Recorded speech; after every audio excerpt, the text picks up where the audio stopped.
Afternoon, this is Deke Fagundis with Interstate Roofing. We are performing a right slope repair on Miss Anna Lengen's house. We are at 1014 Sugar Springs Drive Southwest, and we will go ahead and get started. First things first, I do this as a basis for all of my repairs.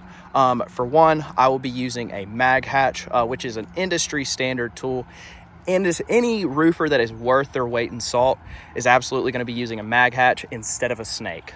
As well as you can't dictate the tools that I use for my job. Thank you very much, and we'll go ahead and get started. And by the way, I will not be lifting these shingles over a 45-degree angle as to incur more damage than is actually going to do. And I will be handing this off to my partner here. Say hello, Henry. All right, so we will be getting started. Go ahead, and we have already found the outline of the shingle, so we will go ahead and unstick it. And of course, this one's already undone. And we'll start going this way.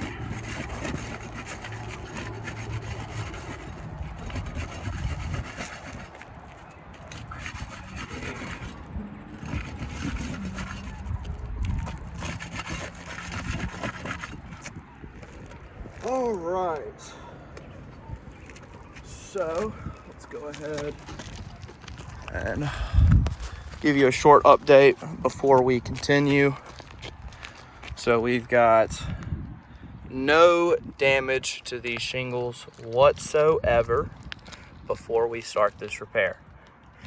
All right.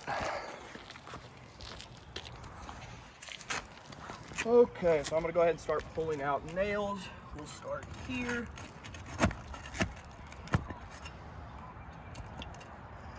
And one.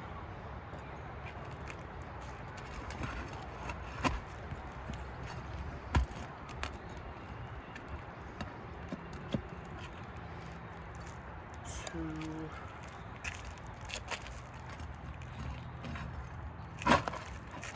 Okay. So we've got a blow through here. So that is obviously a builder's code error. A little bit too much pressure on that nail gun. Right here. Another blow through, but we were able to save it. And right here.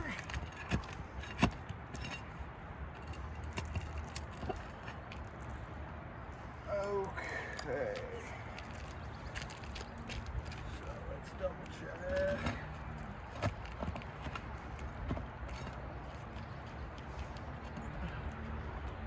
Here.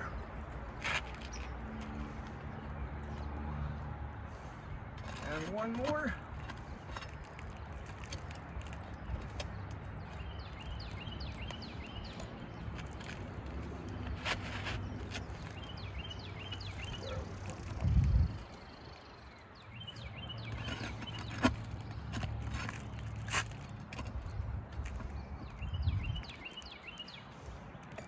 And with that, this one right out.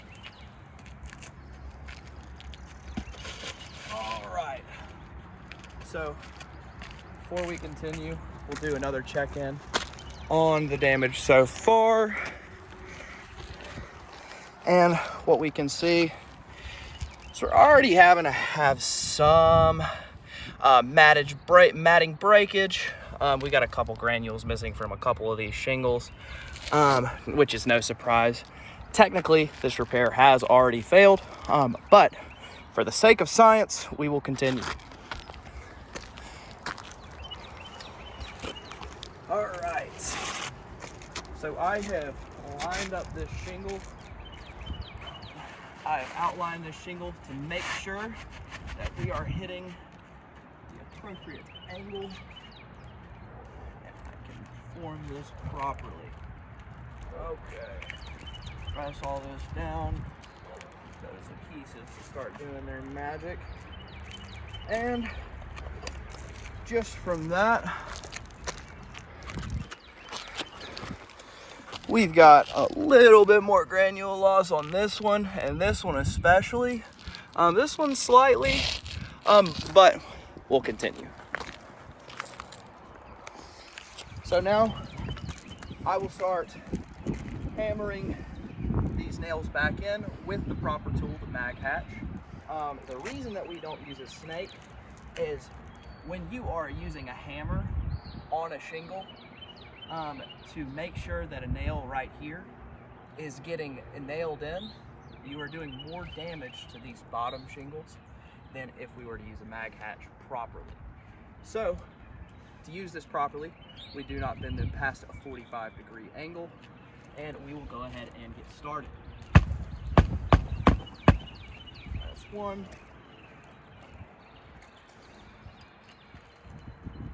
Okay. That's two.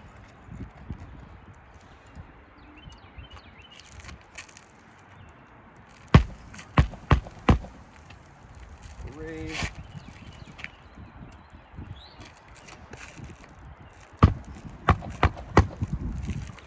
4. 3 more.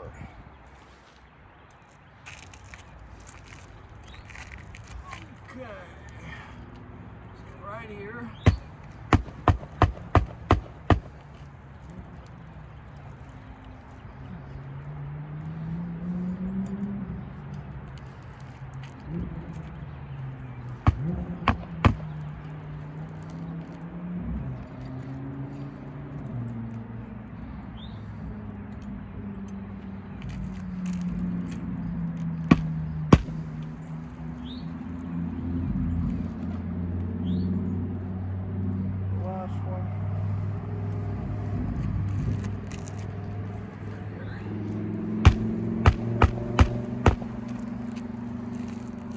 Okay, so to double check, all of the nails driven in properly. Okay, so here's where we start to see some pretty major damage. Okay, so I can bend this shingle. You know what? Let's go ahead and let's bend it to a 90-degree angle. Oh, we can go a little past that even. All right, you see how it just goes right back down? Let's wipe it 5 times. Absolutely no damage because this is a pliable shingle. Now, if we start right here, we can already see some granule loss. If we do this, it's just flapping like a sticky note. Now, do the same thing that we did to the pliable new shingle, to the old shingle.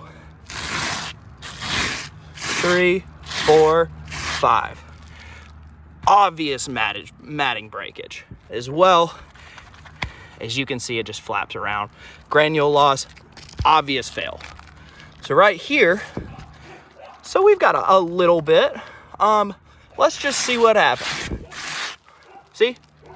I would call this one a pass. This is on the fence. We got some granule loss, but it's honestly fine. So that one passes. So right here, we can already see we've got, oh yeah. I mean, come on. Wipe, wipe, wipe, wipe. Granule loss, that means the matting is broken. So we move on here. This one's on the fence as well. So we'll go ahead and wipe, wipe, wipe, wipe. Call it a pass. Move over here. Let's call it a pass. That one's fine. So here, we can see that already. You can see it's flapping. Wipe, wipe, wipe. Obvious fail. And then, last but not least, here, wipe, wipe, wipe. Call it a pass. Okay, so we've got 1, 2, 3 failed shingles. So let's say that we replaced all of the damaged shingles that y'all have documented. Exactly how we did it, the exact right way to repair a shingle we have 1, 2, 3 damaged as a result as just repairing one. With that being said, let's say there's 30 wind damage shingles up here. And I replaced all 30 wind damage shingles. It would take another 60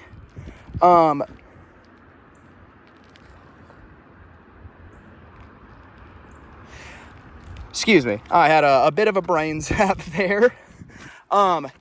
It would be another 90 damaged shingles as a result of just these 30. So it would absolutely be in bad faith to perform the rest of these repairs. And I will continue. I will go ahead and mark off these shingles.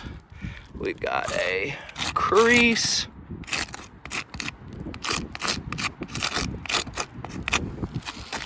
We've got a crease.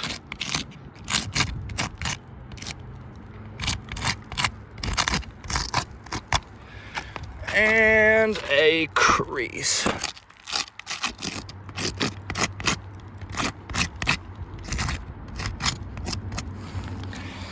Okay, so I would absolutely consider this a failed repair. Now, I am gonna tarp this up for the customer because it's absolutely not waterproof. And again, I know this ran a little bit long, but I like to be a bit more in detail. And again, thank you so much for watching the entire thing. Have a great rest of your day.